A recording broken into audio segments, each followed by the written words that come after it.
بسم اللہ الرحمن الرحیم۔ السلام علیکم۔ 23 جولائی سن 645 عیسوی کو جب یزید پیدا ہوا تو اس کی ماں میسون کی طلاق ہو گئی۔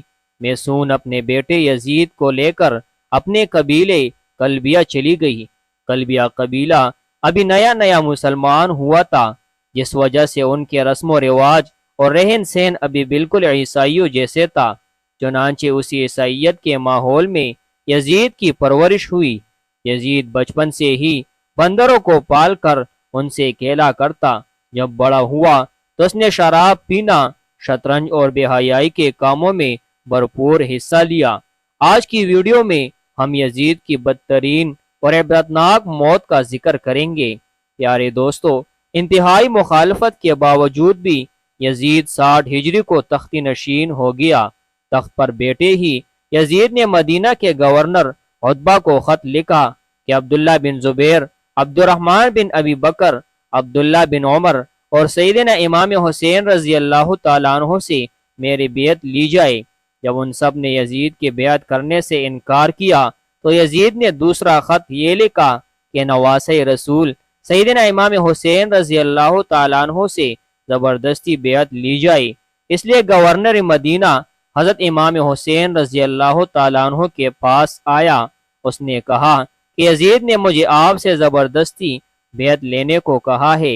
جب حضرت امام حسین رضی اللہ تعالیٰ عنہ نے دیکھا کہ اگر میں نے یزید کے ہاتھ پر بیعت نہ کی تو مدینہ میں قتل و غارت ہو سکتی ہے، تو آپ وہاں سے ہجرت کر کے مکہ پھر کوفہ کی طرف نکل گئے۔ حضرت امام رضی اللہ تعالیٰ عنہ کے ساتھ آپ کے گھر والے اور کچھ اصحاب کرام بھی موجود تھے، لیکن 18,000 کوفیوں نے حضرت امام حسین رضی اللہ تعالیٰ عنہ کی بیعت کو توڑ دیا، جس کے بعد سے میدان کربلا کا واقعہ پیش آیا تھا۔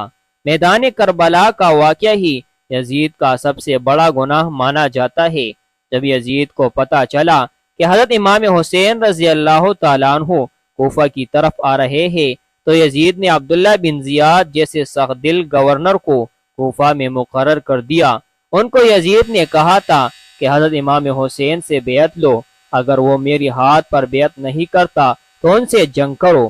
عبداللہ ابن زیاد کے حکم کو مانتے ہوئے شمر اور عمر بن سعد نے کربلا کے میدان میں سیدنا حسین رضی اللہ تعالیٰ عنہ اور ان کے ساتھیوں کو 3 دن تک کچھ کھانے پینے کو نہ دیتے ہوئے ان کو شدید پیاس کا احساس دلا کر ان کو شہید کر دیا گیا۔ میدان کربلا میں شمر جیسے بدبختوں نے ایسا ظلم کیا جس کی مثال تاریخ میں مفسرین لکھتے لکھتے آنسو بہاتے ہیں۔ میدان کربلا میں سیدنا حسین رضی اللہ تعالیٰ عنہ کو شہید کرنے کے بعد ان کی عورتوں کو بھی قید کر لیا گیا، بچوں کو بھی قید کر کے طرح طرح کے ظلم و ستم ڈھائے گئے۔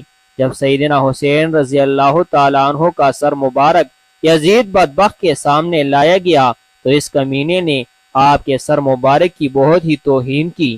یزید نے حضرت سیدنا حسین رضی اللہ تعالیٰ عنہ کے سر مبارک کو دیکھ کر ایسے اشعار پڑھے جس کو بیان کرتے ہوئے بعض تاریخ دان یزید کو کافر بھی کہتے ہیں۔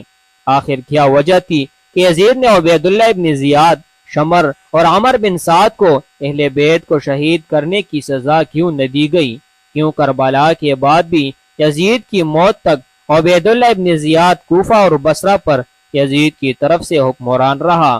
ایسے واقعات کے باوجود بھی ابن زیاد جیسا شخص اپنی مسند پر برا جمع رکھنے کی وجہ یزید کے پاس آخر کیا تھی؟ اب 63 ہجری میں مدینے کے لوگ یزید کی بیعت توڑ دیتے ہیں تو یزید کی فوج مدینہ پر حملہ کرتی ہے، جس سے واقعہ ہرا پیش آتا ہے اور جس میں 80 صحابہ کرام، مہاجرین اور انصار میں سے 700 تابعین اور اس کے علاوہ 10,000 مسلمانوں کو بے دردی سے مدینہ میں شہید کیا گیا۔ صحیح مسلم میں 3,323، 3,319، 3,339 سے لے کر 3,333 تک یہ 15-20 احادیث ہے جن کا لب لباب یہ ہے کہ آپ صلی اللہ علیہ وسلم نے فرمایا، جس نے اہل مدینہ کو ڈرایا، اہل مدینہ کو دمکایا یا مدینہ والوں پر ظلم کیا، اس پر اللہ کی لعنت، اللہ کے فرشتوں کی لعنت اور تمام لعنت کرنے والوں کی لعنت۔ لیکن یہاں پر ہی نہ رکا اور مدینے کے بعد مکہ پر بھی حملہ کیا گیا اور خانہ کعبہ کی عمارت پر بھی سنگباری کی گئی۔ بس پھر یزید کو دی گئی اللہ پاک کی مہلت ختم ہوئی۔ اب اس ظالم فاسق فاجر اور شرابی کی موت آتی ہے۔ اس کی موت کے متعلق 3 طرح کے روایات تاریخی کتب میں ملتے ہیں۔ ان کی موت کے بارے میں پہلی روایت یہ ہے کہ یزید ایک رومی نسل کی لڑکی پر فدا ہو گیا تھا۔ یزید نے اس لڑکی کے سارے خاندان کو قتل کروا دیا تھا، لیکن اس کے باوجود بھی یزید اس لڑکی کو حاصل نہ کر سکا۔ ایک دن وہ لڑکی یزید کے محل میں آتی ہے۔ وہ لڑکی یزید کو کہتی ہے کہ میں اپنی جان دے دوں گی، لیکن تیرے جیسے قاتل درندے کی محبت میں گرفتار نہیں ہو سکتی۔ ایک دن لڑکی نے سوچا کہ میں اپنے خاندان والوں کا بدلہ یزید سے لیتی ہوں۔ لڑکی نے یزید کو رنگریلیاں منانے کے لیے ایک جنگل میں اکیلے بلایا۔ ویرانے میں یزید شراب پی کر مست ہو گیا۔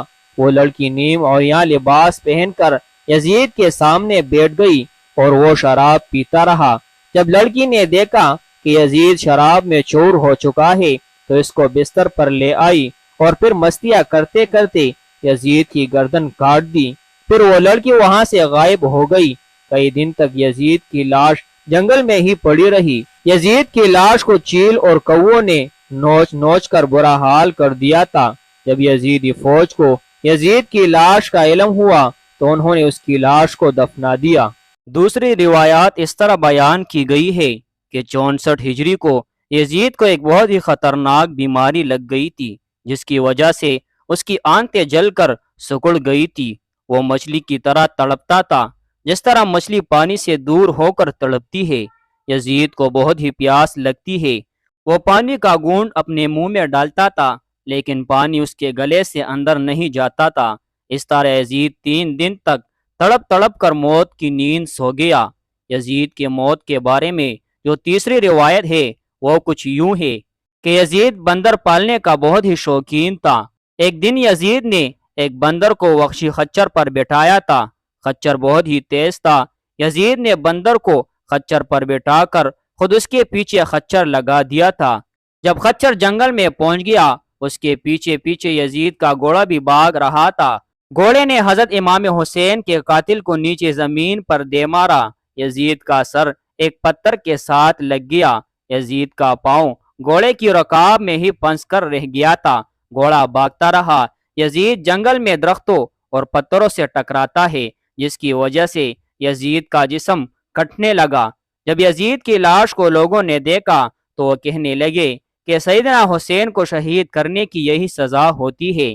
میدان کربلا کے بعد یزید صرف 6 مہینے 3 سال کی عمر پا کر 14 ربیع الاول سن 64 ہجری کو ملک شام کی سرزمین پر 39 سال کی عمر پا کر کتے کی موت مر گیا۔